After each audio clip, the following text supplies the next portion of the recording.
नमस्कार, आप देख रहे हैं ग्रेटर जम्मू और मैं हूं आपके साथ नीतू सिंह। 1 to 1 के नए एपिसोड में आप सभी दर्शकों का ग्रेटर जम्मू के चैनल में स्वागत है। आज मैं आपकी मुलाकात करवाने जा रही हूं विकास मंगोत्रा जी से। अब आप सोच रहे होंगे विकास मंगोत्रा से आज आपकी मुलाकात कराने के पीछे खास वजह क्या है, तो मैं खास वजह भी बता देती हूँ। जिस तरह से नीट के एग्जाम को लेकर इस समय धांधली जो है वो सामने आई है और ऐसे में कई सारे ऐसे स्टूडेंट्स भी हैं जिन्होंने नीट एग्जाम में क्वालिफाई भी कर लिया है, लेकिन बात वही आई कि धांधली होने के बावजूद जो है इसको लेकर इस समय ये सुर्खियों का एक जो है कोना भी बना हुआ है। लेकिन स्टूडेंट्स तो स्टूडेंट है, साल भर अपनी तैयारी करना और फिर जब एग्जाम क्वालिफाई करना और एग्जाम में अच्छे रिजल्ट आना, लेकिन उसके बाद धांधली निकल आना, ये कहीं ना कहीं उनके लिए एक सख्ते भरी बात है। मैं आज आपकी मुलाकात करवाने जा रही हूँ विकास मंगोत्रा जी से, जो जम्मू के रहने वाले हैं। फिलहाल ये दिल्ली में जॉब कर रहे हैं और इनकी उम्र जो है लगभग 50 के पास है, लेकिन इन्होंने अपनी बेटी के साथ फादर और बेटी ने दोनों ने नीट एग्जाम को क्वालिफाई किया है। तो जानते हैं कि इस उम्र में इन्होंने नीट एग्जाम देने की क्यों सोची। ये सिर्फ नीट एग्जाम तक ही महदूद नहीं है, इन्होंने और भी बहुत सारे कॉम्पिटिटिव एग्जाम में पार्टिसिपेट किया है। तो चलिए करते हैं बात विकास मंगोत्रा जी से। सर, आपका ग्रेटर जम्मू में स्वागत है। धन्यवाद। सर, क्या जरूरत थी, आप एक दिल्ली में अच्छी प्राइवेट कंपनी में जॉब कर रहे हैं कॉर्पोरेट ऑफिस में, लेकिन फिर भी उसके बाद हमने सुना है कि आपने बहुत सारे कॉम्पिटिटिव एग्जाम्स को क्वालिफाई किया है, बहुत सारे साथ ही साथ आपने नीट, जहां आपकी बेटी ने भी क्वालिफाई किया, आपने भी क्या किया, तो ये क्या कैसे इंटरेस्ट इस तरफ आया आपका? देखिए, मेरा मानना है कि सोसाइटी आपको बहुत कुछ देती है, तो आप जब भी कहीं पहुँचते हो तो सोसाइटी का बहुत ज़्यादा योगदान रहता है। और अगर पर्सनल पर्सपेक्टिव से देखूं तो मेरी लाइफ ठीक चल रही है। मेरा एक इंश्योरेंस सेक्टर में मैं काम करता हूं, तो एक अच्छा रेपो है मेरा। लेकिन कहीं ना कहीं मेरे को लगता है कि जो सोसाइटी आपको इतना कुछ देती है तो आपको किसी न किसी रूप में गिव बैक करना चाहिए। और दूसरा, टीचिंग, मैं हमेशा टीचिंग करता रहा हूँ, मेरा टीचिंग पैशन है। बच्चों से इंटरेक्ट करना मेरे को अच्छा लगता है। और ये मेरा पैशन जो है रीइग्नाइट तब हुआ जब मेरी बेटी नीट की तैयारी कर रही थी, ऑनलाइन कोचिंग कर रही थी। तो फिजिक्स में उसको कुछ कॉन्सेप्ट्स की दिक्कत आई, तो मेरे को उसने बोला कि पापा एक बार समझा दोगे। तो मैंने उसको समझाया, तो उसको लगा कि इनकी जो कंसेप्चुअल क्लैरिटी है, even after 30 years of his 12th, आज भी इनकी कंसेप्चुअल क्लैरिटी अच्छी है और समझाने का तरीका बहुत अच्छा है। तो मेरे को बोलती है, कहती है you can be the best teacher. तो वो मेरा एक पैशन जो है रीइग्नाइट हुआ। तो वो मेरे को बोलती है कि आप नीट का एग्ज़ाम क्यों नहीं देते। तो तब मैं 48 इयर्स का था 2022 में। तो मैंने कहा मैं तो एज तो मेरी परमिट करती नहीं है। तो लेकिन बाद में मेरे को पता चला कि एज लिमिट सुप्रीम कोर्ट ने स्टे लिया हुआ उसमें। तो फिर बचे थे 4 महीने। तो फिर 4 महीने में मैंने जो भी मेरे से तैयारी हो पाई, तो मैंने जोर शोर से की तैयारी। तो 2022 में मैंने पहली बार नीट क्रैक किया। तो उससे मेरे को थोड़ा सा बूस्ट मिला कि नहीं, मैं पढ़ा सकता हूँ, क्योंकि अभी मैं उस रिगर और प्रोसेस से गुजरा हूँ।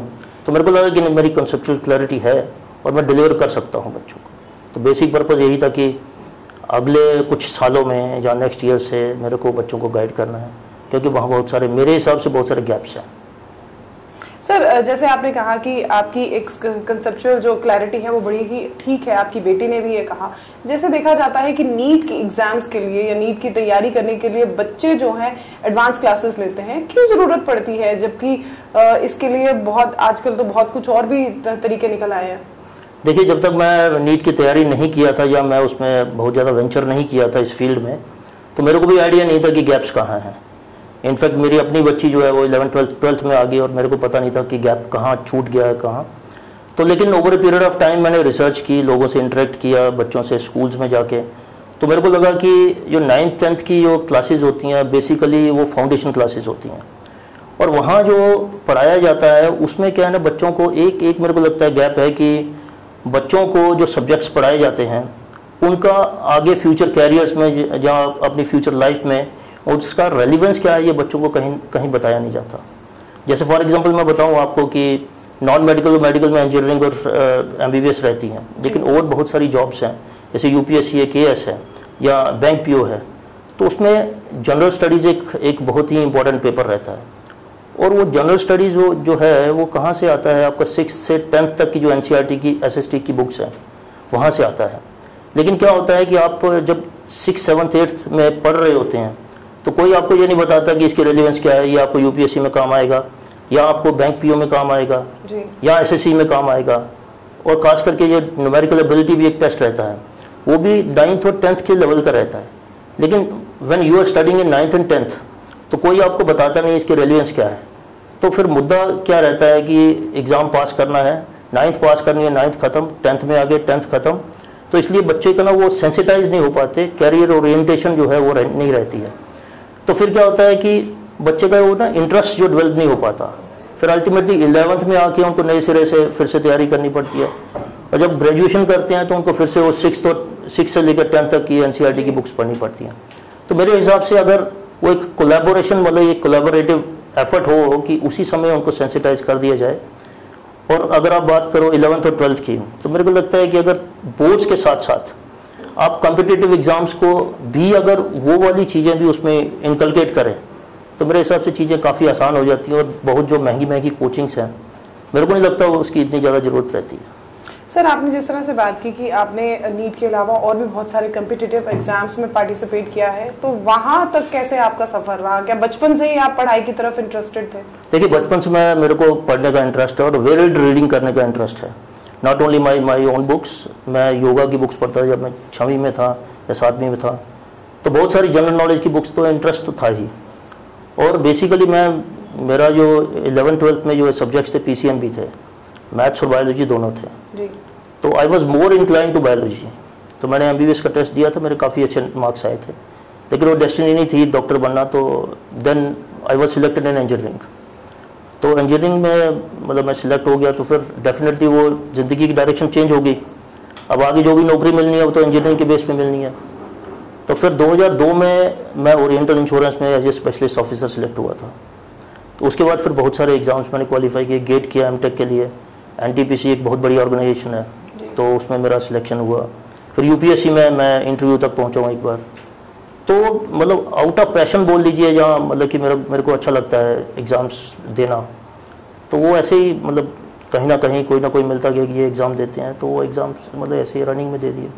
तो 2024 नीट एग्जाम की अगर बात करें तो 4 जून को इसका रिजल्ट निकला था, लेकिन उसके बाद उसमें धांधली पाई गई और फिर जो है अब तक सुप्रीम कोर्ट में इसको लेकर जो है याचिकाएं भी दायर हो रही हैं और बहुत अभी इसके ऊपर कोई भी जो नेक्स्ट एग्जाम की डेट कब होगी उसको लेकर कोई भी अभी सेलेक्टिव डेट नहीं आई है। आप इसको कैसे देखते हैं? क्योंकि ये बच्चों के फ्यूचर की बात होती है, बहुत महीने साल लग जाते हैं इसको तैयारी करने में और फिर ऐसे धांधली निकलना तो उन बच्चों की साइकी पर कैसे असर पड़ता है? देखिए, ये बहुत एक डिसअपॉइंटिंग सी बात है। अब उसमें मेन चीज़ है ग्रेस मार्क्स। पहले तो धांधली की बात करें तो कहीं ना कहीं लैप्स तो हुए हैं, बहुत सारे प्रूफ्स भी लोगों ने इकट्ठे किए हैं, तो लैप्स तो अपरेंटली लैप्स तो हुए हैं जी। और इतनी बड़ी एजेंसी और नेशनल लेवल की एजेंसी के पार्ट पे इतने सारे लैप्सेस जो हैं ये एक्सेप्टेबल नहीं है। और रही बात बच्चों की, देखिए डेफिनेटली बच्चे सिर्फ 1 साल तैयारी नहीं करते हैं, बहुत सारे ऐसे बच्चे भी हैं जो 5-5, 6-6 ड्रॉप्स भी लेते हैं just to go into MBBS, तो उनके लिए बहुत ज़्यादती है। और फिर उसमें देखिए सबसे बुरी बात क्या है, ग्रेस मार्क्स। मैंने अपने 50 साल के कैरियर में कहीं भी किसी भी कॉम्पिटिटिव एग्ज़ाम में ग्रेस मार्क्स नाम की चीज़ मैंने सुनी नहीं है। और आपको मैं बताऊं कि ये जो आपके कॉम्पिटिटिव एग्ज़ाम्स होते हैं उसमें 1 नंबर का मतलब हेर फेर होने का मतलब ये है कि आपका रैंक जो है 500-700 से नीचे आ जाएगा जी। और यहाँ बच्चों को 200-200 ग्रेस मार्क्स मिल रहे हैं। तो अब ज्यादती उनके साथ ज़्यादा हुई है जो पिछले साल के बेस पे जो उस मार्क्स को टच कर रहे थे जब सीट मिलती है, तो वो इतने ज़्यादा पीछे हो गए हैं कि अब कोई स्कोप नहीं है। तो ये बहुत ही डिसअपॉइंटिंग है ये। सर, जैसे आपने बात की कि सिर्फ 1 साल ही नहीं, बच्चे 5-5 साल भी जो है इसके ऊपर मेहनत करते हैं और फिर ऐसे में जब ग्रेस मार्किंग की बात आती है तो शायद ये उन बच्चों के लिए बहुत सख्ते में आने वाली बात है जो बच्चे शुरू से ही मेहनत करने लगते हैं और उन्हें ये होता है कि हमें उम्मीद है कि हम लोग अच्छी तरह से इस एग्जाम को क्रैक कर पाएंगे। देखिए, सख्ते में आने की बात तो ये सभी के लिए है, नॉट ओनली कि जो बच्चे सिलेक्ट होने वाले हैं, क्योंकि वी डोंट नो कौन से सिलेक्ट हो जाएंगे जी। क्योंकि ये एग्ज़ाम ऐसा है कि यहाँ 300 नंबर लाना भी खाला जी का घर नहीं है, उसके लिए बच्चों ने बहुत मेहनत की होती है। केवल क्या होता है, डायरेक्शन बच्चे की थोड़ी सी डिफरेंट होती है, बट इट डजंट मीन कि उसने 18-18 घंटे पढ़ाई नहीं की है। तो डिसअपॉइंटिंग बात तो ये सबके लिए, सब बच्चों के लिए ये डिसअपॉइंटिंग बात है। सर, आपने कम्पिटिटिव एग्जाम्स क्वालिफाई किए हैं, आपने नीट जैसे एग्जाम जो बहुत ही टफेस्ट एग्जाम रहता है उसको भी आपने क्रैक किया है। आप किस तरह से देखते हैं कि आजकल के बच्चों को जहां पर इतने एडवांस कोर्सेज के लिए इंस्टीट्यूट्स में मतलब जाना पड़ता है सीखने के लिए, समझने के लिए, उनके लिए आप एक कैसा स्रोत बनना पसंद करेंगे कि जिन्हें आगे कम्पिटिटिव एग्जाम में तैयारी करनी हो?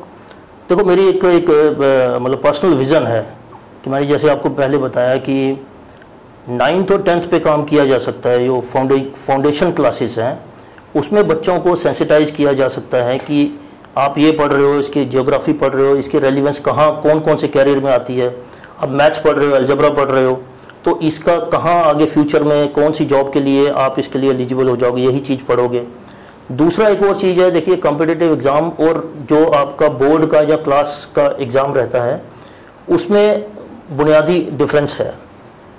जो कॉम्पिटिटिव एग्ज़ाम रहता है वो ज़्यादातर क्या है, कॉन्सेप्ट्स को अप्लाई करने का काम है, और बोर्ड्स के जो एग्ज़ाम है वो कॉन्सेप्ट्स को याद करने का काम है। तो होता क्या है हमारा, चाहे वो बड़ा स्कूल हो, छोटा हो, सरकारी हो, प्राइवेट हो, तो मोर और लेस पढ़ाई एक ही तरह की होती है। वहाँ क्या है कि कॉन्सेप्ट्स को याद किया जाता है, और बोर्ड्स का क्या होता है, एक पैटर्न होता है जी। तो उसमें क्या है कि आप कुछ भी लिख के आओगे तो कुछ ना कुछ मार्क्स मिलते हैं। लेकिन कॉम्पिटिटिव एग्ज़ाम में आपको पिन पॉइंट एक्यूरेसी पे काम करना रहता है। अगर आप उसको गलत कर दोगे तो वो तो मार्क्स जाएंगी, आपकी नेगेटिव मार्किंग भी होएगी। तो मेरे हिसाब से जो मेरी विज़न है कि 9th और 10th के लेवल पे हम बच्चों को अपार्ट फ्रॉम जो वो कर रहे हैं उसके साथ साथ हम उनको एक सेंसिटाइज कर रहे हैं कि भाई ये कैरियर में ये चीज़ें ज़रूरी हैं। उससे क्या होगा, बच्चों का इंटरेस्ट आएगा। और दूसरा, उनको कॉन्सेप्ट को अप्लाई करके जैसे न्यूमेरिकल्स करना उसी क्लासेस में सिखाना स्टार्ट करेंगे। और उसके साथ साथ देखिए ऐसा ना, आपको जैसे आप अभी बात कर रहे हो, इट्स प्योरली पब्लिक स्पीकिंग। अगर आप इतने अच्छे स्पीकर नहीं होते तो आप और यहाँ बैठे नहीं होते, तो दुनिया में आप कोई भी काम करोगे, IAS बनोगे, तो आपको पब्लिक स्पीकिंग जो मैंडेटरी, एब्सोल्युटली नेसेसरी।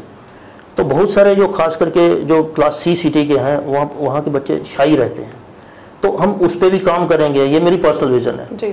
और दूसरा, मैंने मतलब out of my experience, practical experience, कि मैंने बहुत सारे बच्चों के साथ इंटरेक्ट किया है।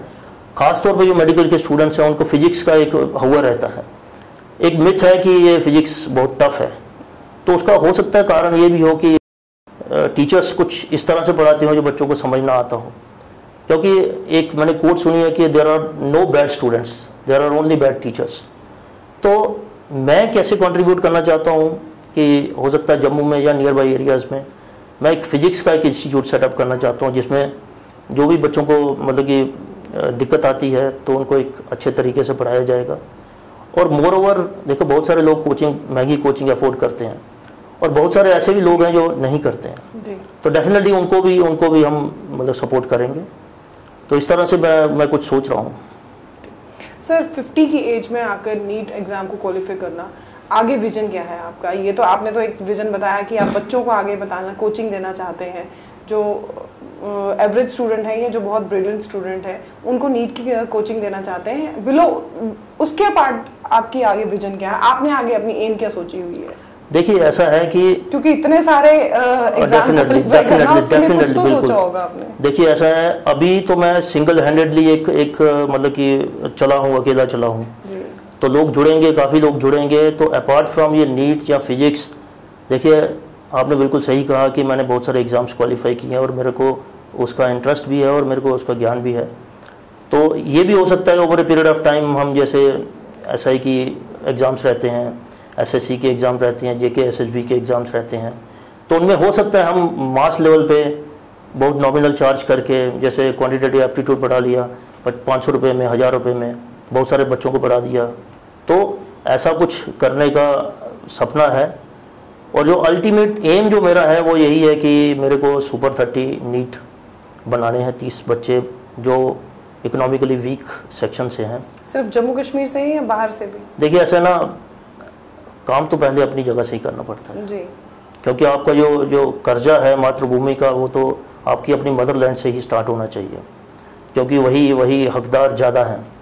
तो over a period of time अगर उसको एक्सपेंड किया जा सकता है तो फिर करेंगे। लेकिन उसके लिए क्या है ना, उसके लिए पहले मेरे को पैर जमाने की ज़रूरत है। और फिर डेफिनेटली मेरे को आई एम होपफुल कि बहुत सारे अच्छे लोग आएंगे, कुछ NGOs भी आएंगी। लेकिन वो अल्टीमेट एम वही है कि गरीब बच्चों की जनरेशन्स को चेंज किया जाए, और दूसरा बच्चों के साथ इंटरेक्ट करते करते मेरे को लगता है कि हम बच्चों का थॉट प्रोसेस चेंज करते हैं। आखिरी में आपसे क्या हो गया, इसमें आप इनसे ये पूछ सकते हो कि आपका विजन जो लगता है वो बिहार के जो खान सर हैं, अनंत कुमार भी है, अनंत कुमार भी है, अनंत कुमार है, खान सर है, नहीं मैं वो उनको क्यों कंबाइन करूं, उनके साथ मेल जोल खाता दिखता है, क्योंकि वो जिस तरह से वेरी मतलब नॉमिनल चार्जेस और हाई क्वांटिटी में पढ़ाते हैं, विजन आपका सेट। चलो मैं आखिरी में इसको जोड़ लेती हूँ, ठीक है सर। आखिरी में आपसे सवाल मेरे दो हैं, लेकिन दोनों को कलाप करके मैं आपसे पूछूंगी। एक तो बिहार के खान सर हैं जो सेम आपकी तरह का ही विजन लेकर चल रहे हैं कि बच्चों को पढ़ाना, नीट के लिए उनको तैयार करना या कॉम्पिटिटिव एग्जाम के लिए उनको तैयार करना, आपका विजन भी बिल्कुल सेम वैसा ही है। और साथ ही साथ आपने जैसे बताया कि 30 साल पहले आपने 12th जो है क्लियर की थी, तो नीट के लिए आपको क्या कुछ खास तैयारी करनी पड़ी, क्योंकि बच्चों को कोचिंग लेनी होती है, बहुत ही खास तैयारी आपने कैसे की सो दैट उन बच्चों को पता चले जो बहुत ही मेहनत करते हैं इस एग्जाम के लिए?